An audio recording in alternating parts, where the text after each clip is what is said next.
Back over here, 2:30 in the afternoon. The wind's picked up a little bit. So this is the bigger pile. We actually started this one on fire this morning, about 8:30, and it actually almost went out, I think. So we kind of had to restart it. There's that other one. That one's really small. But never been involved in burning a burn pile. It's good to see how it goes, how to prep it. Definitely not as intimidated as I was before. Just some safety things you got to do, clearing the area. It's great right now because everything is damp. The ground is damp. The one thing that's interesting too is that this wood is not dried out either. I'm sure it might burn a little faster if this was really old wood and it was dry, but I'm not even standing. The wind is coming from my back, and this fire, I guess the camera doesn't really do it justice. It's really on fire on the bottom. It's just it's a raging inferno in there. But I was going to say, the wind is blowing from my back, and I can just feel the heat. It is so dang hot. So I'm glad we got this pile going, because we're actually going to be getting some rain tonight. So this pile may get put out. It may get put out with the rain tonight, but if we can get a bunch of this stuff burned up, that would be really good. This pile is kind of smoldering.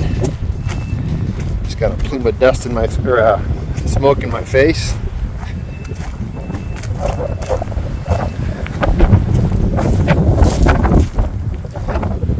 So another good day here for land clearing. Once we get down here, we have a lot of small, like real skinny tall trees that I don't mind if some of those stay up. I just need all the brush really cleared. I think he's working on clearing out down by the creek.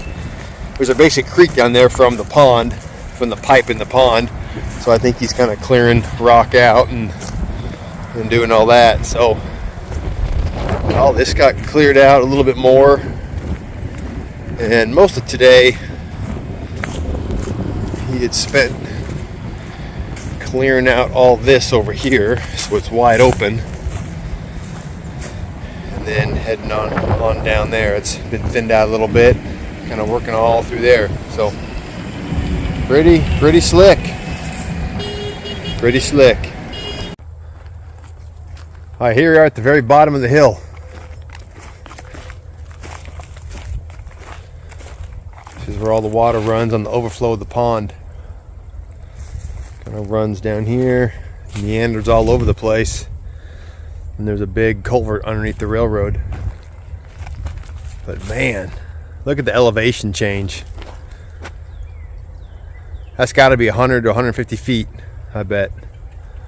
So this is a nice flat spot down here. It's not great land for grazing. There's lots of hills and whatnot, but this could be an unbelievable wintering area down here. So pretty happy. Some of these trees are almost, obviously this tree is a little too big to push over, but these are just real tall skinny trees. There's lots of even skinnier trees that probably aren't worth the time of having him push over. I know he's pushed a bunch over down there, but we can take these down with the chainsaw pretty easily. So lots more clearing today.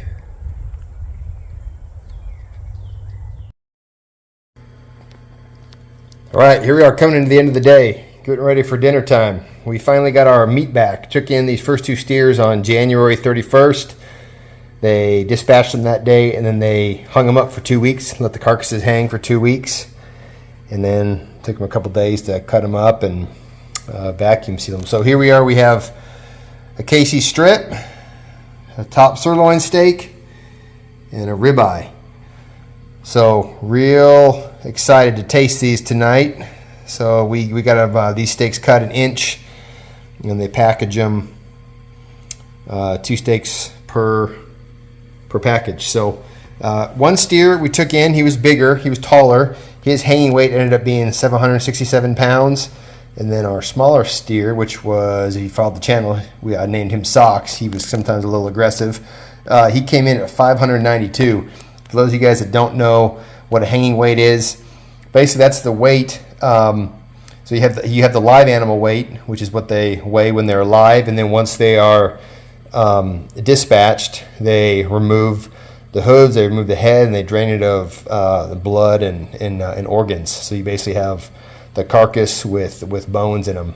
And so what I've been told is, I didn't get the actual live weights, but everyone confirms, all the different processors I've talked to, that the hanging weight is basically about 60% of the live weight.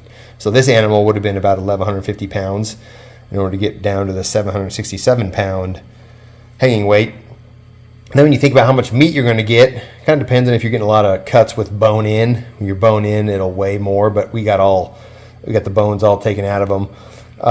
They say 50 to 60% of the hanging weight. So with this animal being 767 pounds, probably got anywhere from 375 to 390 pounds of meat off of him. So a lot of meat off of one animal, and off the other animal we would have gotten right around 300 to 325. So we have a couple freezers full of meat. So we've got a lot heading out the door here in the next week. So looking forward to really tasting it. Being it's our first steer, first time we've raised the animals. I'm going to be looking to see how the meat tastes. We did grass-fed, grass-finished. It's quite satisfying actually to know where the animal came from, how it was raised, how it lived.